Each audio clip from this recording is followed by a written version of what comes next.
The sun rose over the sprawling expanse of the national forest, casting a golden hue on the lush foliage as Alex, Jessica, Mark, Sarah, and David packed the last of their gear into their backpacks.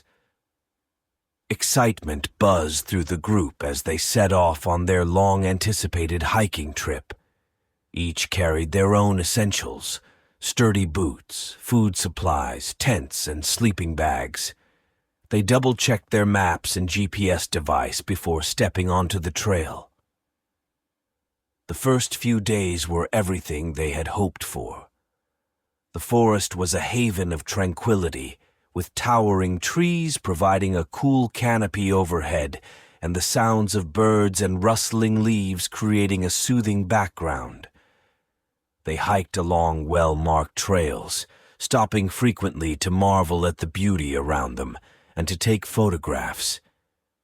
Jessica, an amateur photographer, was particularly thrilled by the variety of flora and fauna she captured through her lens. Mark, the self-proclaimed chef of the group, enjoyed preparing meals over the campfire, while Alex and David took turns telling stories that had everyone in stitches. As they journeyed deeper into the forest, they came across a secluded lake where they decided to camp for the night. The crystal-clear water invited them for a refreshing swim, and they spent the afternoon splashing and laughing. That evening they sat around the campfire, roasting marshmallows and watching the stars appear in the night sky. It was moments like these that reaffirmed their friendship and the bond they shared. On the fourth day, after packing up their campsite, they heard about a hidden waterfall from a fellow hiker they encountered on the trail. The hiker's description of the waterfall's untouched beauty and the sense of adventure it promised captivated them.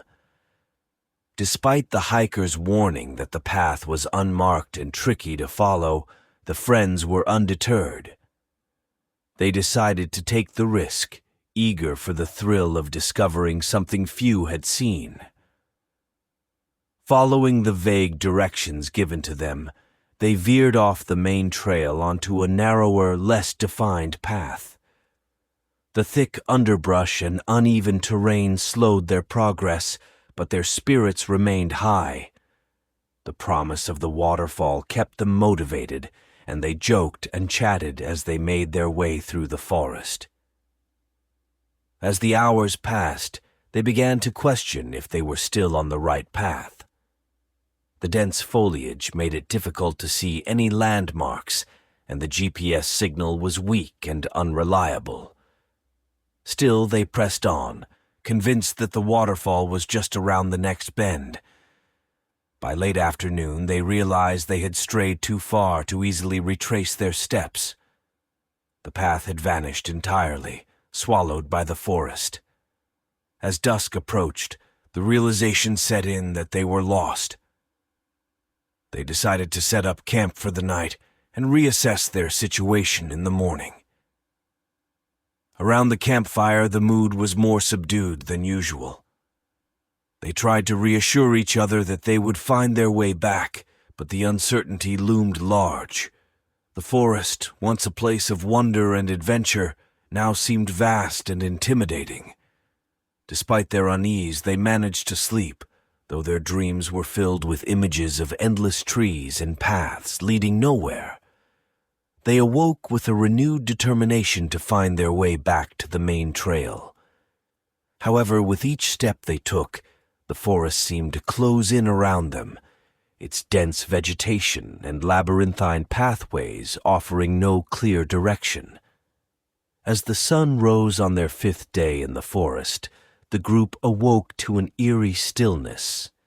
The initial excitement had faded, replaced by a growing sense of anxiety. The unmarked path had completely disappeared, leaving them disoriented and unsure which direction to take. Alex, who had been the most confident in their navigation skills, studied the map and the malfunctioning GPS with increasing frustration. It was clear they needed a new plan. They decided to head in what they believed was the general direction of the main trail, hoping to stumble upon a familiar landmark. The dense underbrush and tangled roots made progress slow and arduous. Jessica, usually the most optimistic of the group, began to feel the strain. Her camera, once a source of joy, now felt like an unnecessary burden. As the hours passed and the sun climbed higher in the sky, their water supply began to dwindle. The lake where they had last refilled their bottles seemed like a distant memory. Desperation began to creep in as they realized the gravity of their situation. They were lost in an expansive forest with limited supplies and no clear way out. Hunger gnawed at their stomachs, but they rationed their food, knowing they had to make it last. Mark, the group's cook, tried to lighten the mood with tales of gourmet meals they would have once they were out of the forest. His attempts at humor fell flat, the tension in the group palpable. That evening they made camp in a small clearing. The fire, usually a source of warmth and comfort, felt like a weak shield against the encroaching darkness. They sat in silence, each lost in their own thoughts. The forest around them seemed to come alive at night, with rustling leaves and distant animal calls adding to their unease. The next day their situation worsened. They woke up to find their food supply alarmingly low. The physical and mental exhaustion was taking its toll. Tempers began to flare, and the first signs of discord appeared. Alex and David argued over which direction to take, each convinced the other was wrong. Sarah, usually the peacemaker, found it increasingly difficult to mediate. In the afternoon, they stumbled upon a stream. The sight of water lifted their spirits momentarily, and they eagerly refilled their bottles. The cold, refreshing water offered a brief respite from their ordeal. They followed the stream, hoping it would lead them to a larger waterway or even the main trail. However, the forest had other plans. As they trekked along the stream, they encountered treacherous terrain. The ground became muddy and slippery, causing Sarah to lose her footing and twist her ankle. The injury slowed their progress even further, and the group's frustration grew. They fashioned a makeshift splint for her leg, but every step was painful. The physical and emotional toll began to manifest in more conflicts.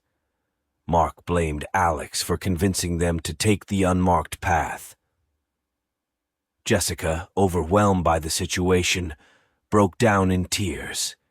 The once cohesive group of friends was fracturing under the pressure. Their bond, forged through years of shared experiences, was being tested like never before. As night fell, they found a small cave to take shelter in. It offered some protection from the elements, but did little to ease their fears. They huddled together for warmth, their minds plagued by thoughts of what lay ahead. The realization that they might not make it out alive began to sink in. The days turned into a blur of endless walking, searching, and hoping for a way out. Each night the forest seemed to close in tighter around them, its vastness and unpredictability a constant reminder of their predicament. They grew thinner and weaker, their energy sapped by the relentless march through the wilderness. Desperation led to poor decisions. At one point, Alex suggested splitting up to cover more ground, but the idea was quickly shot down. They knew that staying together was their best chance of survival. Despite their growing animosity, they clung to each other, the only familiar faces in an increasingly hostile environment. Their journey through the forest was becoming a nightmare. each day bringing new challenges and deepening their despair. The hope of finding the main trail was fading, replaced by the grim reality that they were truly lost. The forest, once a place of beauty and adventure, had become a labyrinth of fear and uncertainty. The seventh day dawned with an overcast sky, the air heavy with the promise of rain.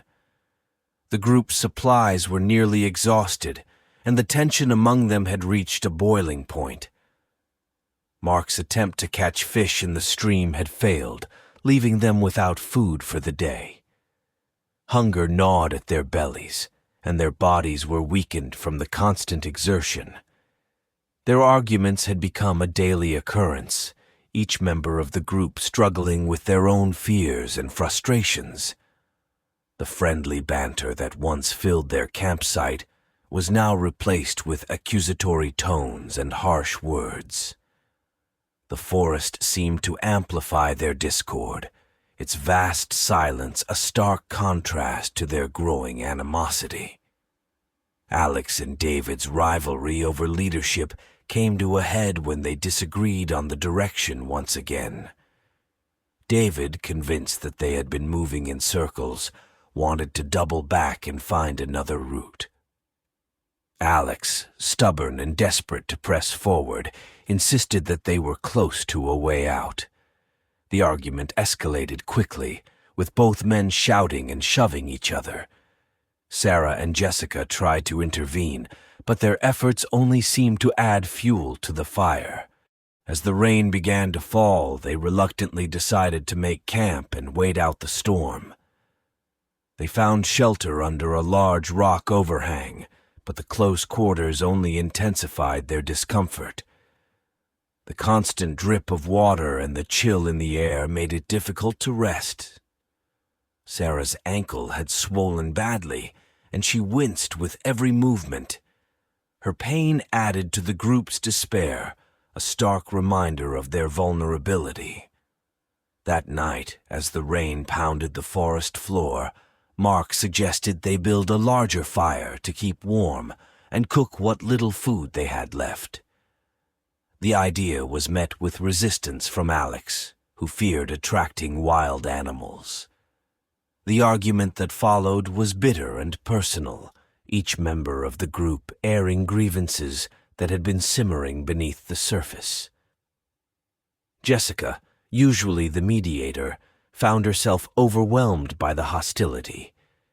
She broke down, tears streaming down her face as she voiced her fears. The sight of her distress momentarily silenced the others, their anger giving way to a shared sense of hopelessness. They sat in silence, the fire crackling weakly in the background, each lost in their own thoughts. As the storm raged on, the group's mental state deteriorated further. The isolation and constant stress had taken their toll, and paranoia began to creep in. Sarah, delirious with pain and fever, muttered about shadowy figures in the trees. Mark, once the jokester of the group, became withdrawn and sullen. The bonds of friendship that had once held them together were unraveling. The next morning they awoke to find the rain had stopped, but the forest was soaked and muddy. Their path was even more treacherous than before, and their progress was painfully slow. Hunger and exhaustion made every step an ordeal.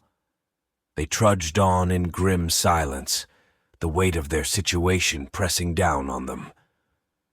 That afternoon, they stumbled upon a clearing that looked vaguely familiar. Alex insisted they had passed it before, while David argued it was a sign they were on the right track. The disagreement turned into a full-blown confrontation, with both men coming to blows. The physical altercation was brutal, fueled by days of pent-up frustration and fear. Jessica and Mark tried to separate them, but in the chaos, Sarah collapsed, her body too weak to continue. The group was forced to stop and tend to her, their tempers momentarily cooled by the urgency of her condition. They built a makeshift stretcher from branches and carried her as best they could, their progress even slower than before. The weight of their friend and the strain of their own physical and emotional exhaustion pushed them to their limits. As night fell, they made camp in another small clearing. The atmosphere was tense and somber, the group barely speaking to each other. They shared the last of their food in silence, each lost in their own thoughts. The forest around them seemed to close in tighter, its dark shadows a reflection of their own despair. In the darkness, Mark made a desperate decision. Convinced that they needed help, he decided to leave the group and try to find the main trail alone. He believed that without the others slowing him down, he could move faster and return with help. He left a note explaining his plan, taking one of the few remaining water bottles and a flashlight. When the others awoke the next morning and found him gone, panic set in. Mark's departure felt like a betrayal, and it shattered what little unity they had left. Jessica was inconsolable, and Alex and David's blame game resumed with even more intensity. Sarah's condition worsened, and it became clear that their chances of survival were dwindling. The breaking point had been reached. The group was no longer just lost in the woods. They were lost to each other, their friendships irreparably damaged by the relentless trials of the forest. Their journey had become a nightmare, each step bringing them closer to the brink of despair. The hope of rescue seemed like a distant dream, replaced by the grim reality of their situation. The departure of Mark marked a turning point for the group. His absence left an unspoken void, a reminder of their dire situation and the fragility of their bonds. The tension among the remaining friends reached a fever pitch as they continued their desperate trek through the unforgiving forest. Each step felt heavier, their bodies and minds strained to the breaking point. As they pressed on, the forest seemed to close in around them, the dense canopy blocking out much of the daylight and casting eerie shadows on the forest floor. Sarah's condition had deteriorated rapidly. Her fever was relentless, and her once strong spirit had faded into a pallid, distant gaze. Alex and David struggled to carry her on the makeshift stretcher, their own strength waning with each passing hour. Their rations were gone, and the constant gnawing hunger began to erode their sanity. They foraged for berries and roots, but their knowledge of what was safe to eat was limited, and they couldn't afford to risk poisoning themselves. Dehydration set in, their throats dry and cracked, their lips parched. The lack of water became their most pressing concern, the forest streams seeming to elude them at every turn. One evening, as they huddled around a small, smoky fire, their exhaustion reached a breaking point. David, once the pragmatic voice of reason, began to show signs of paranoia. He claimed to hear whispers in the wind, see movements in the shadows that weren't there. He accused Alex of leading them in circles, intentionally keeping them lost. The accusation was baseless, but in their desperate state, it struck a nerve. Alex, already on edge, snapped. The confrontation escalated quickly, with both men shouting and shoving each other. Their argument woke Jessica, who had been dozing fitfully, her dreams haunted by memories of happier times. She tried to intervene, but her pleas fell on deaf ears. The forest echoed with their anger, a stark contrast to the eerie silence that usually enveloped them. In the midst of the struggle, Sarah's frail voice cut through the chaos. She called out weakly, her words barely audible. The sound of her voice momentarily broke the spell of rage that had overtaken Alex and David. They rushed to her side, their anger replaced by a profound helplessness. Sarah's condition was critical. Her fever had spiked, and she was delirious with pain. Realizing the futility of their situation, they made the difficult decision to set up camp for the night and conserve their energy. The fire provided little comfort, its flickering flames casting long, distorted shadows on their gaunt faces. Jessica cradled Sarah's head in her lap, whispering soothing words, though she knew they offered little solace. As the night wore on, the forest seemed to close in even tighter, the darkness impenetrable. The group's spirits were at an all-time low, the weight of their predicament pressing heavily on their minds. They were lost not only in the physical sense, but also in a deeper, more profound way. Their friendships had been tested and found wanting, their unity shattered by the relentless trials of the wilderness. The next morning they awoke to find that Sarah had passed away during the night. Her death was a crushing blow, a stark reminder of their own mortality. The reality of their situation settled over them like a suffocating blanket. Grief mingled with guilt, and they took turns blaming themselves and each other for her demise. The once strong bonds of friendship had frayed beyond repair. With no time to properly mourn, they decided to leave Sarah's body behind, covering her with leaves and branches in a makeshift grave. The act was done with heavy hearts, their sorrow compounded by the knowledge that they were no closer to finding a way out of the forest. They pressed on, their numbers dwindling, their hope almost entirely extinguished. Days turned into weeks, the remaining trio stumbling through the dense undergrowth, their bodies weakened by hunger and dehydration. The forest had become a labyrinth, each path looking the same as the last. The compass that David had insisted on bringing seemed to spin aimlessly, mirroring their own confusion and despair. One fateful day, Jessica succumbed to the same fever that had taken Sarah. Her loss was a final devastating blow to Alex and David. The two men, now barely recognizable as the friends who had set out on this ill-fated adventure, were left to grapple with their own demons. David's paranoia had grown to delusional proportions, and Alex's resolve had crumbled into hopelessness. In the end, it was David who broke first. In a fit of madness, he ran into the forest, screaming about phantoms and conspiracies. Alex, too weak to chase after him, watched helplessly as his friend disappeared into the trees. The forest swallowed David whole, his screams fading into the distance, leaving Alex alone in the oppressive silence. Alex wandered aimlessly, his mind a fog of grief and exhaustion.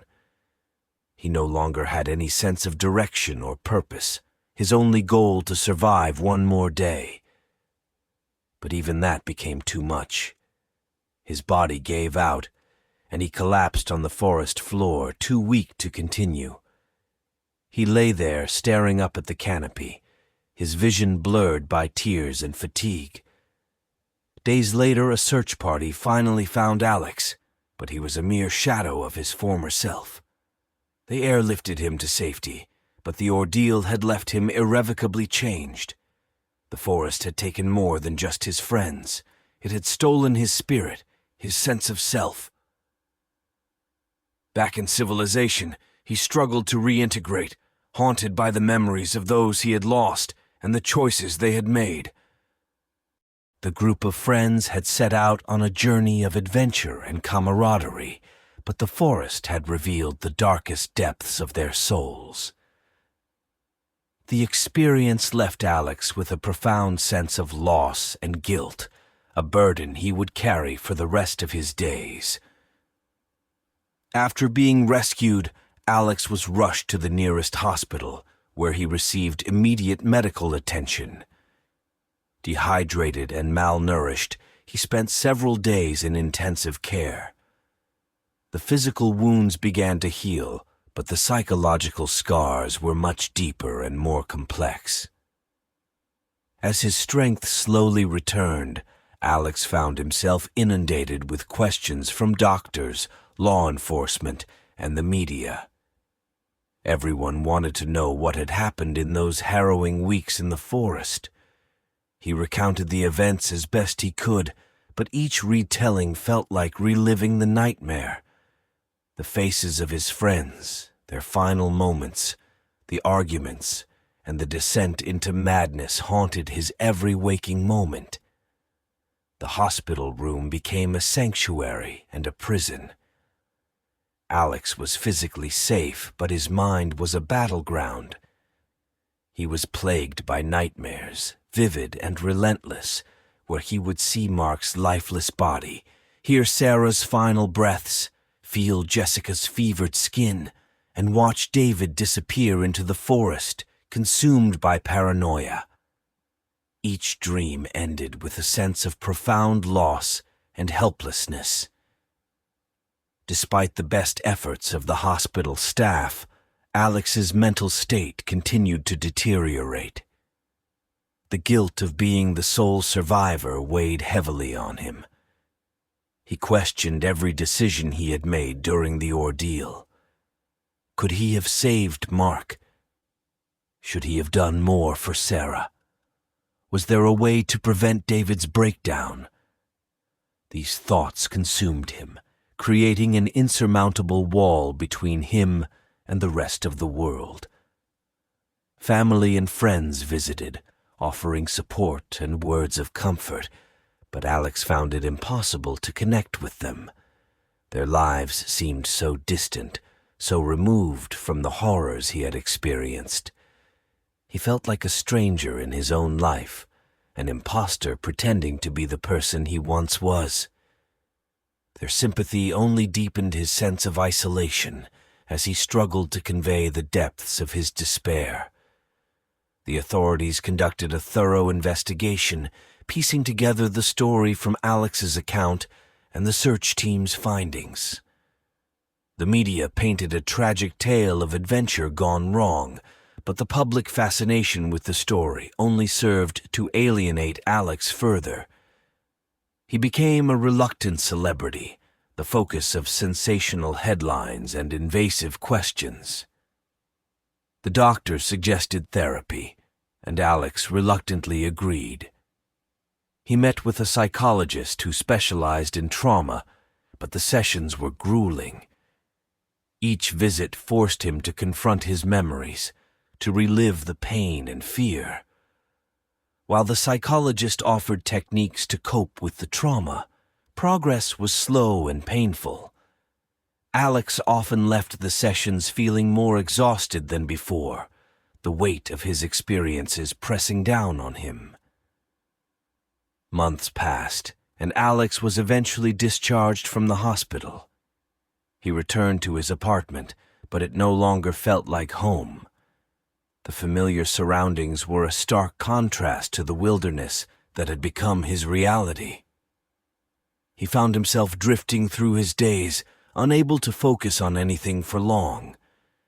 The simple tasks of daily life felt insurmountable, overshadowed by the memories of his friends and the forest. Isolation became his refuge. Alex cut off contact with most people, retreating into the safety of his own thoughts, however dark they might be. He spent hours staring out of his window, watching the world go by, feeling like an outsider looking in. The world moved on, but Alex remained trapped in the past, unable to escape the shadow of the forest. He attempted to return to work, but the office environment felt suffocating. The chatter of colleagues, the buzz of everyday life, only heightened his sense of disconnection. He found it impossible to concentrate, his mind constantly drifting back to the forest. His employer, understanding but concerned, suggested a leave of absence. Alex agreed, though he knew it was unlikely he would ever return. One day, Alex ventured out to the forest's edge, where a makeshift memorial had been set up by the families of his friends. The sight of the photographs and tributes brought a fresh wave of grief. He stood there for hours, lost in thought, the memories flooding back. It was here, at the edge of the place that had taken so much from him, that Alex finally allowed himself to cry. The tears were a cathartic release, a small step towards confronting the overwhelming sorrow that had consumed him. Despite this moment of release, Alex's journey towards healing was far from over. He continued to struggle with his memories, his guilt, and his profound sense of loss. He knew he would never be the same, that the events in the forest had irrevocably changed him. He was a survivor, but survival had come at a tremendous cost. The friends he had lost, the decisions he had made, and the horrors he had witnessed were now an indelible part of him. In the quiet moments of his solitary life, Alex often thought about his friends. He remembered the laughter, the camaraderie, and the dreams they had shared. These memories were bittersweet, a reminder of what had been lost.